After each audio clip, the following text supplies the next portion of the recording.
আসসালামু আলাইকুম সবাইকে ঈদ মোবারক। দেখতেছেন আমার মহারাজা গাওটাও ধুইয়া রেডি, কারণ এখন যাবো আমরা ঈদগাহ মাঠে নামাজ পড়ার জন্য। গাড়ির চাবিটা অন করে নিলাম, অন করতে না করতেই আমরা ডাইরেক্ট আয়া পড়লাম ঈদগাহ মাঠে। আর দেখেন কত সুন্দর একটা পরিবেশ, বাচ্চারা লাইন ধরে খাড়া রয়েছে, কতজনে হাত কামড়াইতেছে, কতজনে ঘুগনি খাইতেছে, কতজনে ডিম খাইতেছে। তো এরপরে পরে করলাম কি, আমরা ঈদগাহ মাঠের সামনে এলাম, টুমনি শিমলাকান্দি ঈদগাহ মাঠ। আর এই জায়গাতেই আমরা নামাজ পড়ে দেখেন কত সুন্দর একটা পরিবেশ। পিছন থেকে একটা শট নিলাম, সবাই নামাজের লাইনে খাড়া হয়ে গেছে। এখন আমিও নামাজ পড়বো। নামাজ পড়ে আমরা যাই আসলাম, এর মধ্যে দেখা হলো আইসক্রিম খেত একটা ব্যক্তির হাতে বড়িয়ে করে আইসক্রিম খাইতেছে। এর মধ্যে আরেকজন অ্যাড হয়ে গেল, আরেকজন কুখ্যাত আইসক্রিম খেত একটা প্লেয়ার।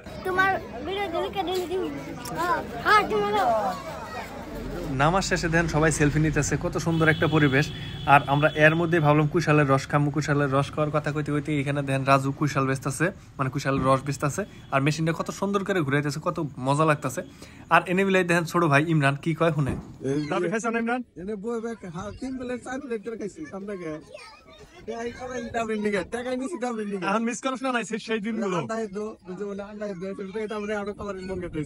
এর মধ্যে দেখা হলো বন্ধু একটার সাথে, আর বন্ধুগুলো তখন ডিম খাওয়া আশাটা পূরণ করে দেয়। আর আমরা মাগনা খাওয়ার লোভটা সামলাবার না পাইরে আমরা মনের সুখে বরিয়া করে দেন ভাঙ্গে চুইরে ডিম গোনা খাই নিলাম। পর্দা ফাড়াই ডিম খাবি।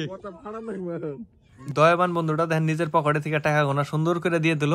আর আমরা ভাবলাম যখন বাড়ি যাবো, এর মধ্যে দেখেন কিউট কিউট বাচ্চা গোনা কত সুন্দরভাবে খাড়াই রয়েছে। আর আমি ক্যামেরা বন্দি করার চেষ্টা করছি। এই যে দেখতেছেন পরিবেশটা, এই যে পরিবেশটা আমার ছোটকালের কথা মনে করে দিল। ধরে তখন যে আমি তিই এনে মিলা, কারণ ছোট থাকতে এইভাবে বন্দুক টন্দুক কিনতাম, বরিয়া করে জুস খাইতাম, পকেটে থেকে ঠাস করে ঠেয়া বাই করে দিয়ে দিতাম, কোনো কিছুর পরোয়া করতাম না, বন্দুকটা হাতে নিয়ে গুড়গুড়িয়া মেলা দিতাম বাড়ি মিহি। এর মধ্যে আমি যাইছিলাম বাড়ি, ধ্যান বরিয়া করে লুঙ্গিটা ঠিক করে মনের সুখে বাড়ি যাইছিলাম, একজনের শর্ট নিয়ে আছে। তো এর মধ্যে এই যে বন্ধু একটা তো ভাবছে যে আমি ওর ফটো মারম, বোধের নাগাল বরিয়া করে পোজ দিতেছে, কিন্তু আমি ওর ফটো মারি নাকি। আর এনে বলে দেন বাচ্চা একটা ছোট বাচ্চা, তুমি বেচা আরো হ্যাঁ কত করে আলতা, কত করে আলতা, কত করে হ্যাঁ 10 টাকা। ইমরান আগের ঈদ আর আনকার ঈদের মধ্যে কি পাইলি? পেলাম আগের ঈদের ধর রাইতে জুতা টুতা নিয়ে শুয়ে থাকছি, সকাল উঠে পিন্দুম, পিন্দানে মারে 5টার সময় উঠছি, আন্দার থাকছি। এখন ধর নামাজ পড়বো রাইছি, নামাজটা পড়লাম গেলাম। কিন্তু একটা বুঝতে এবার ভালো লাগছে, মোবারক নামে এক বন্ধু আন্ডা খেলাইছে, আগের তো আন্ডা খেলাইছে। ঘুগনি খাওয়ার শখটা রয়ে গেল নাকি? কিন্তু ঘুগনি খাওয়ার শখটা রয়ে গেল, ওটা তুই খিলাবার চাই, খিলাইল না, এটা একটা আফসোস রয়ে গেল। ওটাই দোস্ত খিলাও নি নাকি? খাওয়া ঈদ তো শেষ, আর কবে খেলাম? খালি নেক্সট ঈদ যে আছে ওটা দোস্ত খেলাবো। ঘুগনিটা মায়ের পড়ে গেছে, ঘুগনিটা একটা আবেগ রয়ে গেল। হয়তো বন্দুক সন্দুক দেখলাম, কিন্তু কি বয়স তো আর নাই, পুরা কিন্তু পড়ে গেছে, পুরা মুখনে, পুরা মুখনে বন্দুক, পুরা মুখনে।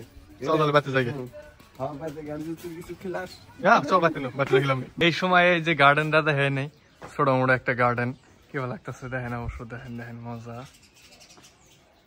জোগাড় করে এনে করা হয়েছে অবশ্য। তো গার্ডেনটা কেমন লাগছে নিজে হাতে বানানি তো অবশ্যই কমেন্টে জানাবেন। আর কয়টা ভাই বেড়া ছিল আমার সাথে দেখা করবার, যেহেতু আমার ভিডিও দেখে, তো কয়টা সেলফি টেলফি হইলো, বহুতই ভালো লাগলো ভাইগুলোর সাথে। ভাইগুলো বিদায় দিলাম, তো এর সাথে ব্লগটাও শেষ করে দিলাম। Bye bye.